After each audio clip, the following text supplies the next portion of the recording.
Hey guys, welcome back. I'm Steve. Welcome back to the channel. Welcome back to another video. Today I want to talk about 10 tips that'll make you a better employee. Without further ado, we'll just jump into it.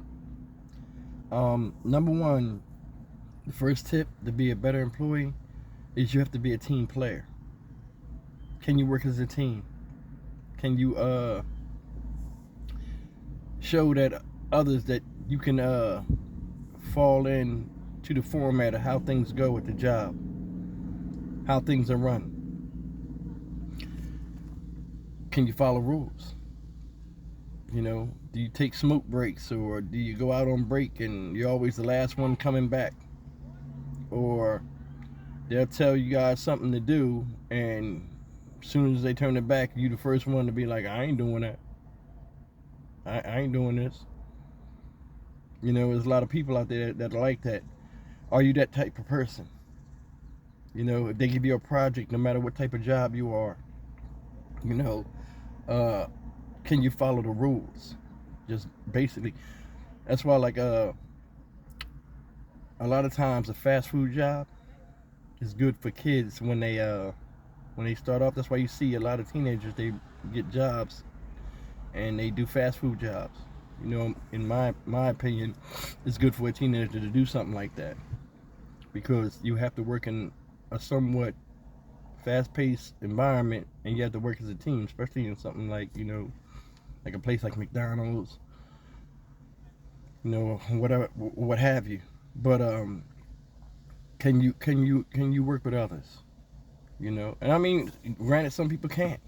But I mean, it's one of the things. But I mean, to be a highly effective employee, sometimes you have to learn to work with others for a common goal. So that's number one. Number two is, do you look for ways to improve things at the job? I don't know anybody that has a job that they don't complain about, or a workplace where they're like, always got a story about what's happening there, and what they can do it better. Really, if you can, they hired you for a reason. At least for yourself, do what you can do to improve things.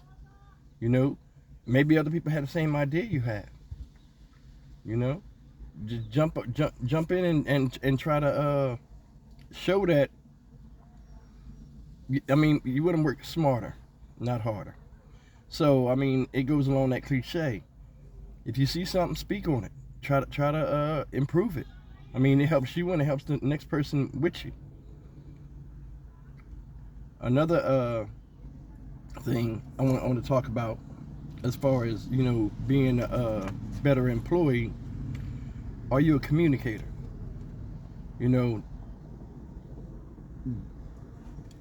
Being a good communicator goes a long way in a workplace, because if people can talk to you and you can talk to them, and you can vividly express your opinion, whether it's in a meeting, whether it's training a new employee, you become a serious asset to the company. Because a lot of people just want to be left alone. There's nothing wrong with that. A lot of people want to be left alone when they go to work. They don't want to be bothered. They want to do their little 8 hours or how many hours that they're working and just go home. They just want to collect the paycheck and leave. And I mean, I'm not judging nobody, because I mean, I've had a lot of jobs in my life and I've met all types of employees. But if you're easy to talk to and more approachable, that goes a long way with how the company sees you, and it goes a long way with how other employees can relate to you. Being a good communicator can go both ways, to where if say you're in a meeting and they got some business associates coming in, or they got somebody coming in that they want to impress the company and show that the employees, who the employees are or something, they might call you to speak on behalf of the companies or speak on behalf of the employees, because you make the company look good. You speak well. You're sincere. So I mean, it makes you a good asset to the company. It makes you look good, makes the company look good, and they'll remember that. Another thing, number 4, be a student of your position, of what you work. Learn as much as you can about your position to where you master it and you can move up. I try to teach my kids, when you get a job or you get a career, especially a career, let's say career, and it's something you wanted to do, you always wanted to do, and now you're in a position, that does not mean you made it. Another thing is, especially a younger person, I want a younger person to understand this. When you get to a job and it's a lot of older people there, that's a lot of bad habits sometimes. Stuff you see them doing, you don't do right away. Especially somebody that's been there for 10, 20 years. A lot of times those people know how to move, know what to do.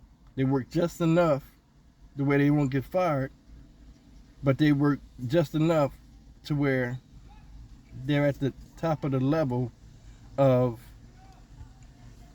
where they don't really get raises anymore, they found their niche to where they're comfortable with. You don't know the niche yet, you just got there. So stop following habits of other people and just basically try to learn the position. I was at a job where we would build mechanical parts. What we basically did was we broke down like transmissions off of diesel tractor trailers and the drivetrain transaxles, which is basically the gears that power the wheels from the engine in the case. My first day there, they lined up like 20 parts, and it was like boot camp. The money was good though, but it was like boot camp. They lined up 10 parts. This is this is that, this is this is that, this is that. Right when he got done, repeat what I just said, I got like 3 of the 7 right. He immediately told me, hey, you want to make it here? You got 3 days to know what these parts are. You got a week to know how to put them together, take them back apart, or you will not be here. And I was like, man. And now the pressure was on me. And pressure's good sometimes, because with the way my attitude was, all I was seeing was the paycheck, or all I was seeing was the money. And most of the time I'm looking around. If you ever worked in a mechanic place where, everybody has their own work desk, it don't look like nobody's ever doing no work. So when I got there, I'm like, man, I thought I made it. But it wasn't like that. You had to learn to position. Then you worry about what they're doing. And come to find out, it looked like they were standing around, but they were just waiting for parts. I'm sitting here thinking that, oh, this is a cake job. It's going to be easy here. No, it wasn't.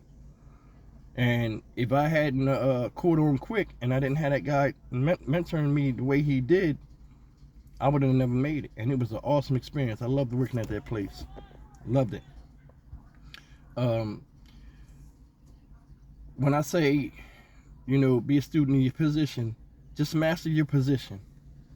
Because you see a lot of people, oh, he ain't doing this right. He ain't doing. They talking about what you doing over there with your job. They don't even know your job because they ain't made it up that part to do your job.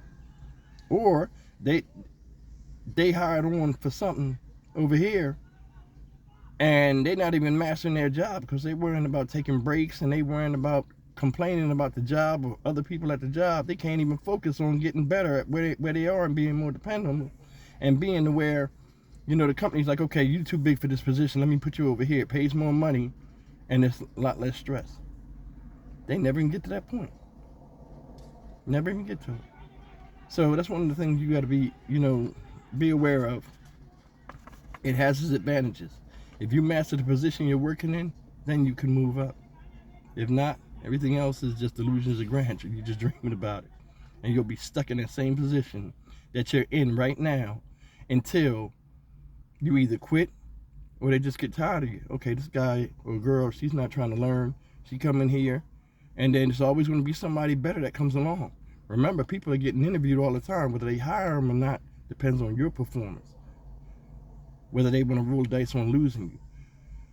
Being a student of your position to mastery of your position makes it to where they don't want to know if losing you will drop production, if losing you will hurt the company.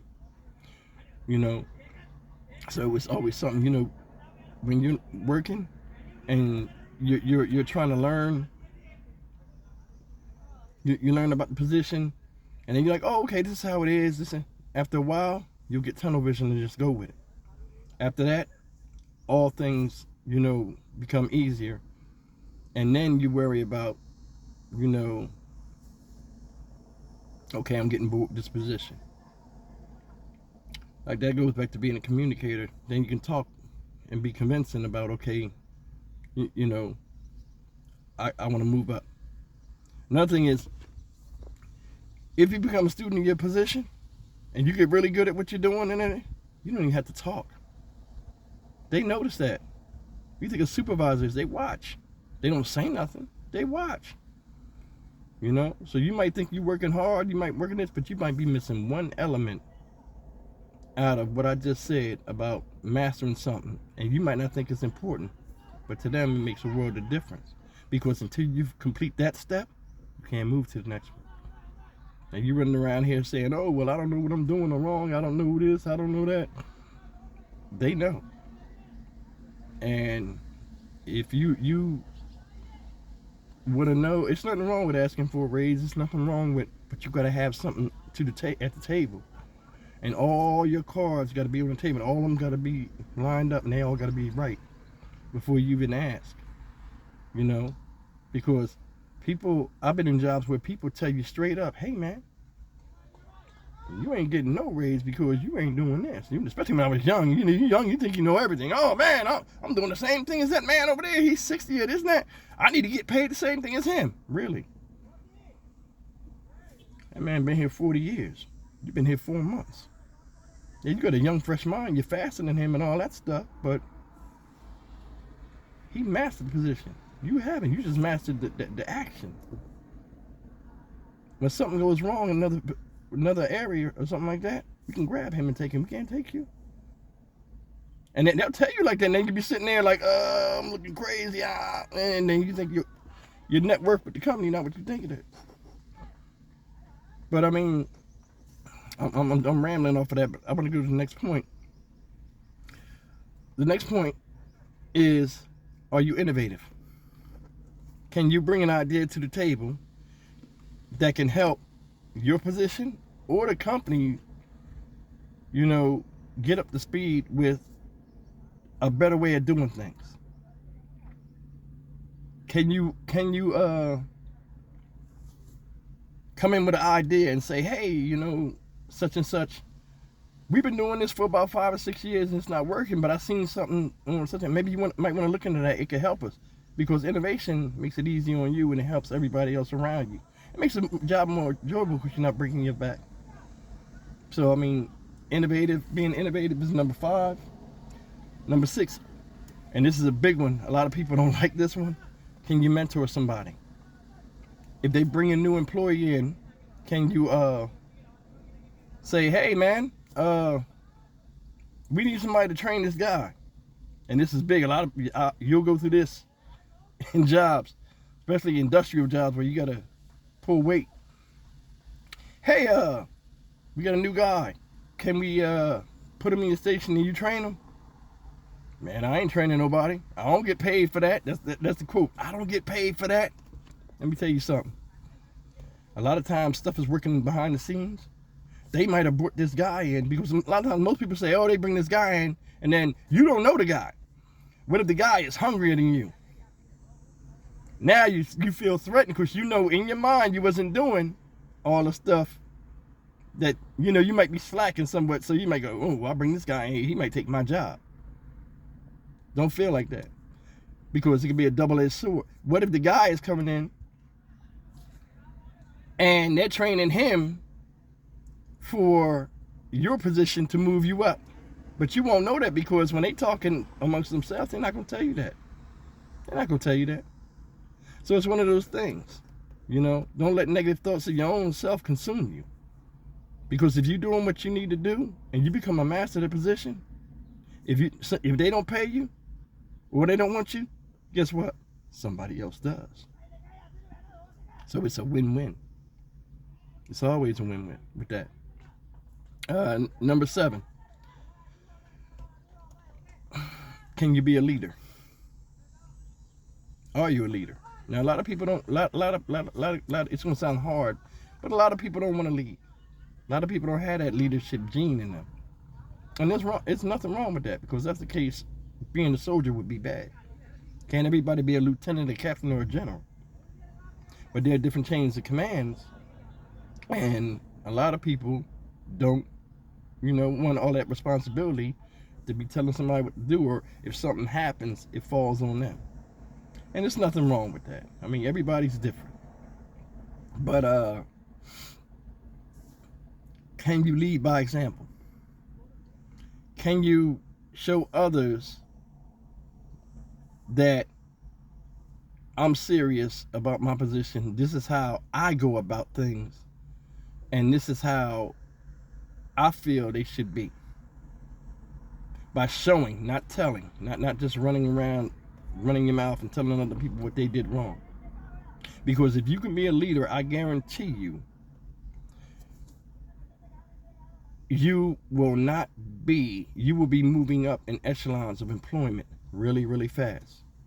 And when I say be a leader, you don't have to take responsibility and have a bunch of people under you or anything like that. But can you lead a team?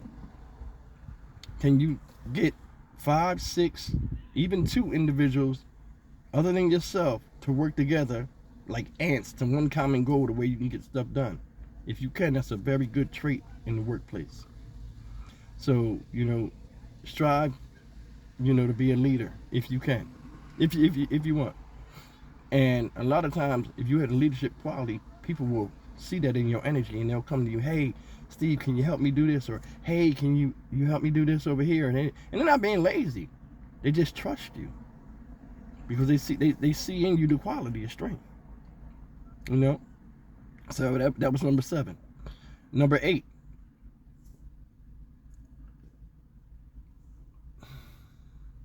Can you be professional? And when I say professional, some jobs, a lot of jobs you have, depending on the job, it's a certain level of professionalism at the job. Can you match that level? Can you exceed that level?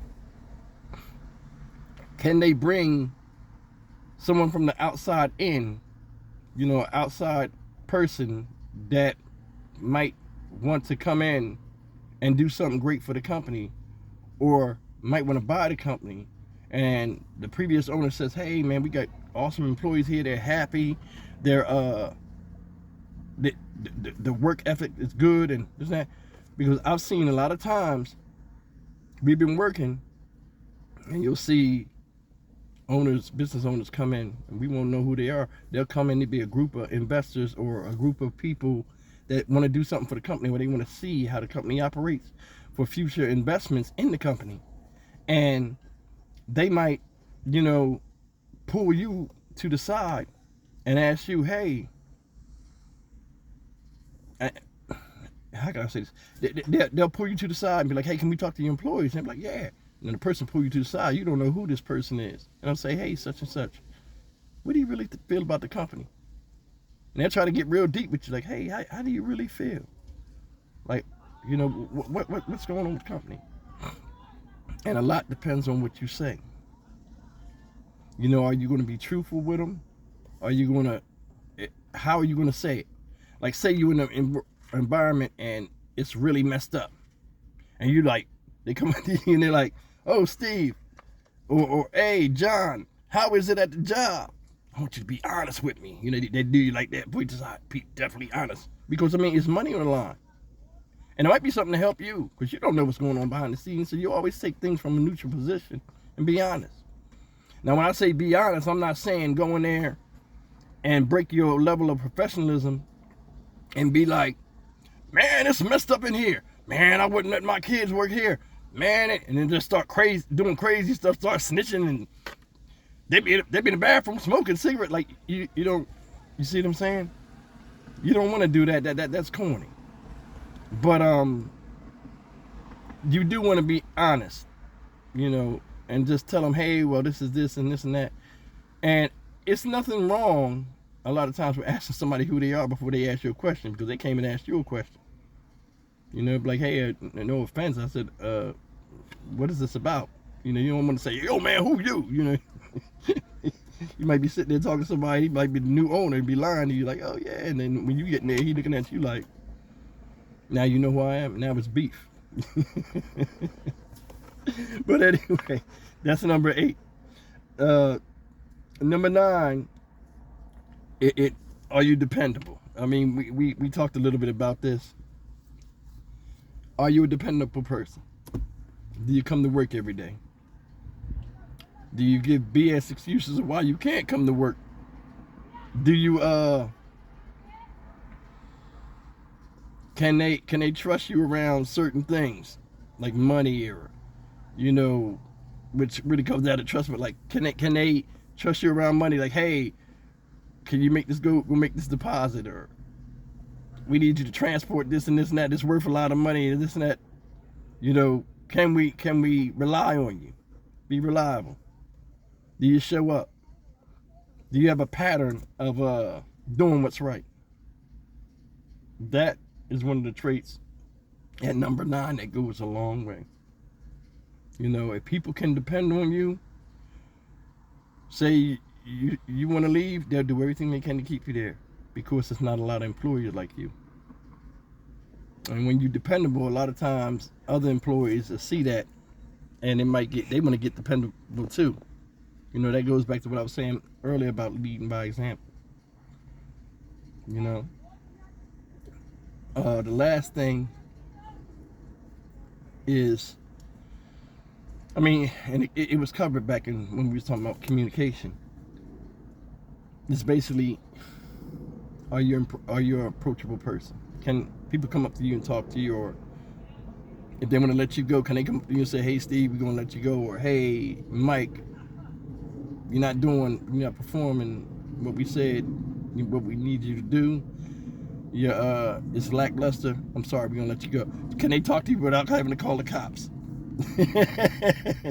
Can they tell you the truth, the honest truth about why you're not getting paid what you want, or why you can't get the position, why you didn't make the position that you applied for to get out of the position you are? Can they be honest with you? But that's me with my 10 tips on to be a better employee. So we'll go down the line. I have it wrote down here. What it is be a team player. Can you improve things at the company? Be an asset. Be a communicator. A student of the position. Master your position. And innovate. Can you be a mentor? Can you be a leader? Are you a leader? Are you professional? Can you be approached? And and the last one is, are you dependable? So with that being said, I appreciate spending time with me. As always, like, comment, and subscribe. And I'll see you in the next one. Take care. Thank you so much.